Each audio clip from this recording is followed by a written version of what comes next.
Good morning students.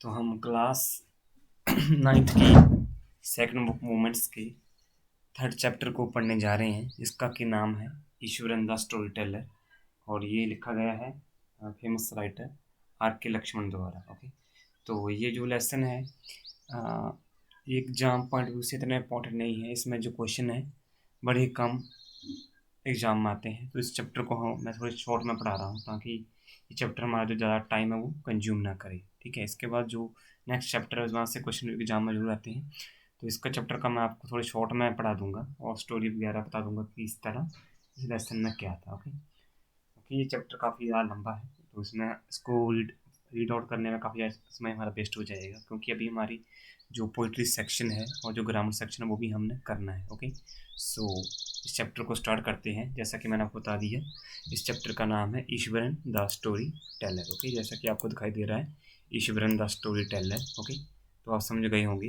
कि ये जो चैप्टर है वो ईश्वरन के बारे में है। ओके, एक पर्सन था, इसका नाम क्या था? ईश्वरन। ओके, और वो क्या था? स्टोरी टेलर था। स्टोरी टेलर वो पर्सन होता है जो कि कहानियाँ सुनाया करता है, और ये लिखी गई स्टोरी R.K. लक्ष्मण द्वारा। ओके, सो आगे हम क्या करते हैं, इस लेसन की जो इंट्रोडक्शन है उसको हम देख लेते हैं। ओके, तो इंट्रोडक्शन में आप देख सकते हैं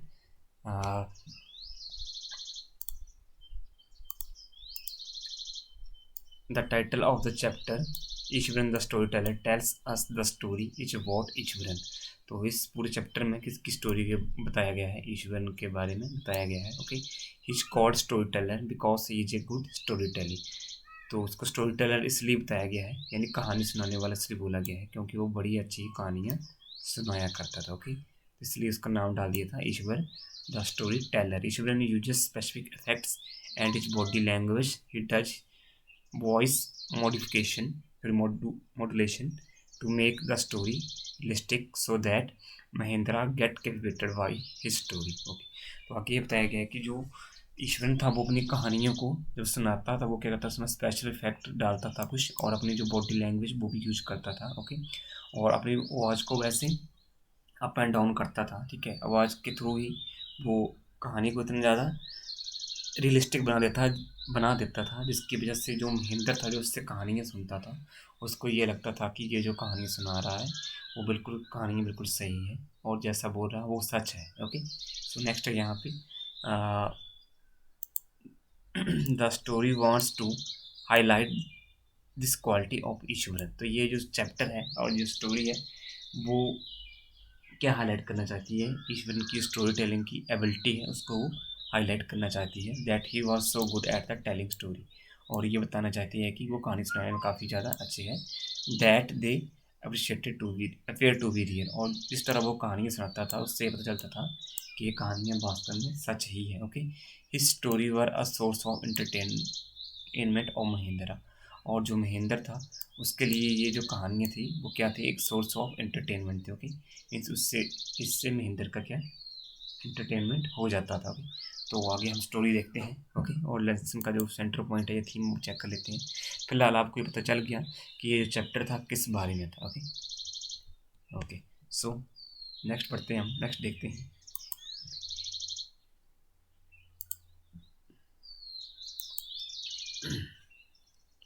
ओके, तो यहाँ पे देखो आपको कुक की फ़ोटो दिखाई दे रही है, तो आपको पता चल गया होगा ये स्टोरी जो ईश्वरन के बारे में। तो ईश्वरन इस स्टोरी में एज ए कुक काम करता था महेंद्र के लिए। ओके, तो हम देखते हैं आगे कि चैप्टर में क्या होता है। टाइटल, तो यहाँ से क्वेश्चन अब ये बनता है कि इस चैप्टर को ये टाइटल क्यों दिए गए हैं। ओके, तो आप देख सकते हैं Eswaran the story teller is a suitable title.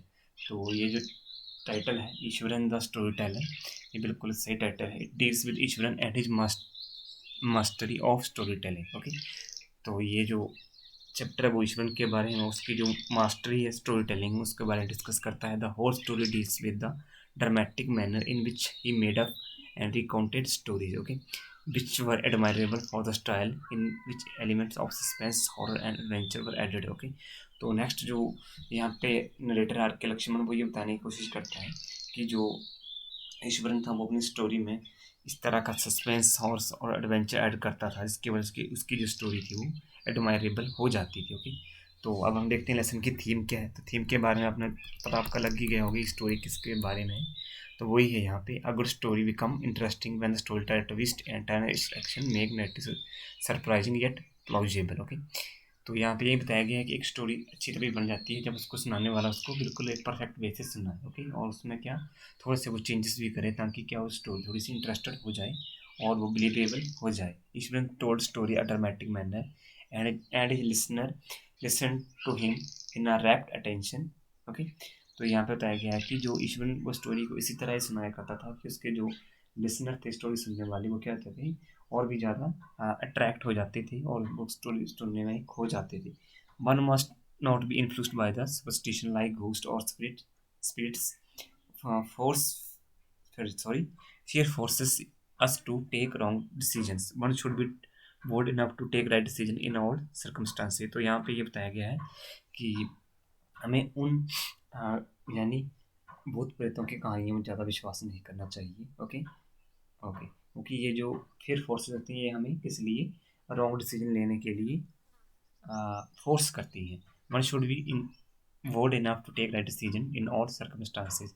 हमें क्या है किसी भी तरह की सिचुएशन में एक अच्छा डिसीजन लेने की क्षमता होनी चाहिए, एबिलिटी होनी चाहिए। Okay, so that's is the so next है यहाँ पे एक्सप्लेनेशन। तो अब हम स्टोरी को थोड़ा सा एक्सप्लेन कर लेते हैं और देखते हैं कि स्टोरी में क्या बताने की कोशिश की गई है। ओके, ओके, सो लेसन हमारा अब स्टार्ट होता है। तो यहाँ पे आपको दिखाई दे रहा है महिंद्रा।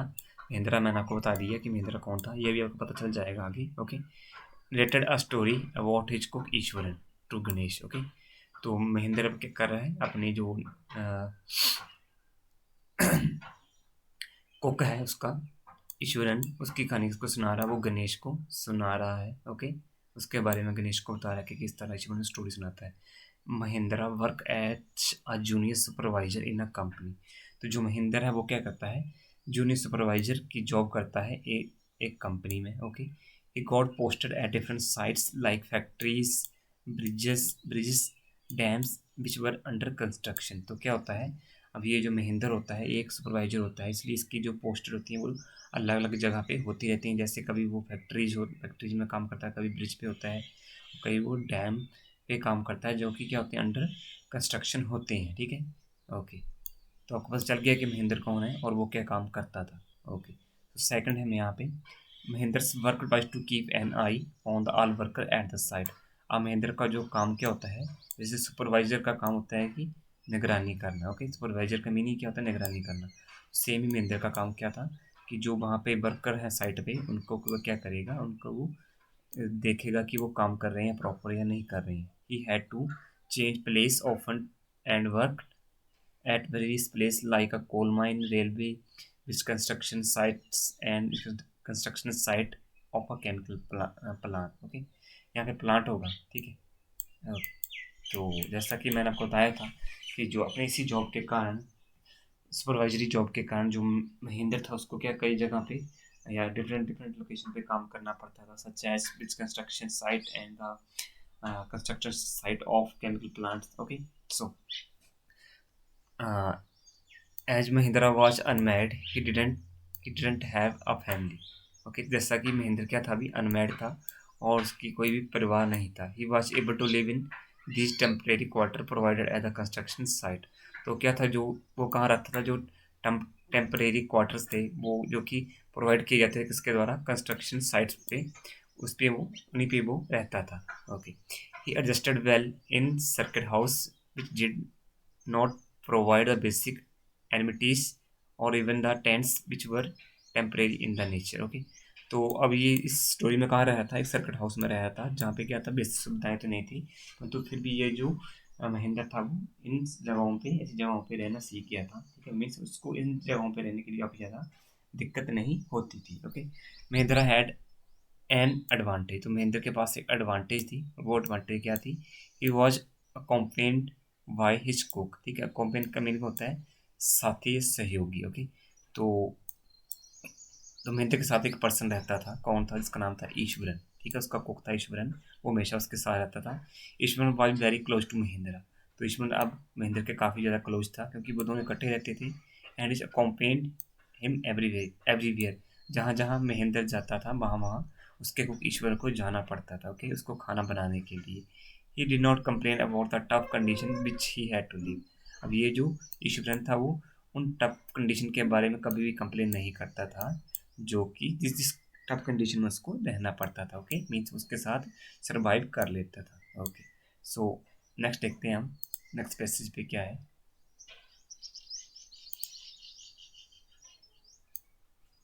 ओके, सो यहाँ पे है ही कुक्ड फॉर फूड। तो यहाँ पे बताया गया है कि वो क्या करता था, वो खाना बनाया करता था किसके लिए, महेंद्र के लिए।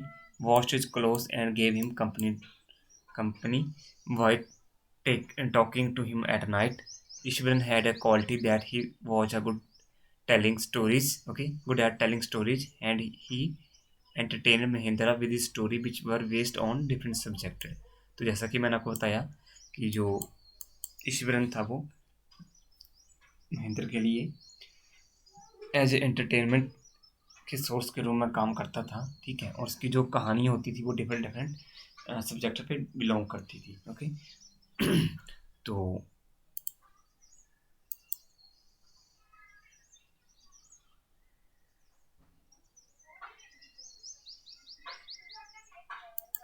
आगे स्टोरी में क्या होता है वो हम चेक कर लेते हैं। Whenever they shifted to new location, he would gather all the vegetables and the other ingredients required by him to cook in no time।